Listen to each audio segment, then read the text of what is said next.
Hi, welcome back. For this FabriKit, we're presenting a thrilling one for you, robotic hands. My name is Gavin. And my name is Lucy. Let's go grab our supplies and get started.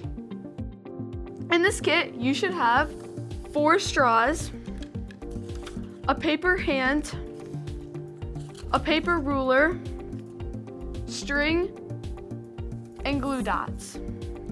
It's time to fabricate. Make sure you have a grown-up's permission before you start this FabriKit. Step 1, take out your paper hand.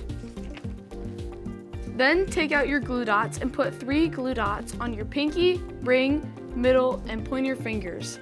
Only put 2 glue dots on your thumb because you only have 2 bones in your thumb, whereas the rest of your fingers have 3 bones in them.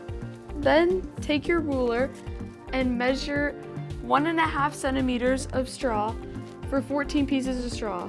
Put them on the fingers of your paper hand where you place the glue dots. Cut 3 straws that measure to 9 centimeters and 2 straws that measure 7 centimeters. Step 5. Put a couple glue dots in the palm under each finger. Then you take the 3 longer straws and you put them under your pointer, middle, and ring finger. Put the 2 shorter straws under your pinky and thumb fingers. Then cut 5 pieces of string 40 centimeters. Put the string through the top bone of each finger and tie a knot into it.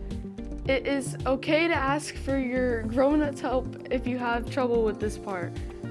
Next, thread it through the rest of the finger bone leading down through the entire hand. Lastly, you cut a straw in half and put all the strings through that straw's hole. Wow, that's so cool. It is so cool, but I wish I knew the science behind the hand. You wish you knew the science? Good thing I'm your go-to science buddy. Good thing we're friends. What would I do without you? This helps show how the tendons, muscles, and nerves work together to close, open, and move your hand.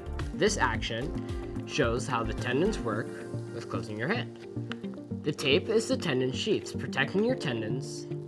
The straws represent your bones. While your tendons don't go through your bones, it shows how it makes them move over your carpals. That is the coolest fact I have ever learned. Yeah, isn't that cool? Now that you made your first interpretation of the robotic hand, let's try something new.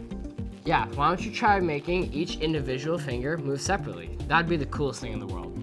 Well, you actually can. Separate the strings, then as you can see, you can move the fingers individually. Wow, that was so much fun learning about what all the materials represent on this project. This FabriKit is a thumbs up. Thank you so much for watching, and make sure you like and subscribe and check out our other videos. We'll catch you next time. Bye. Bye.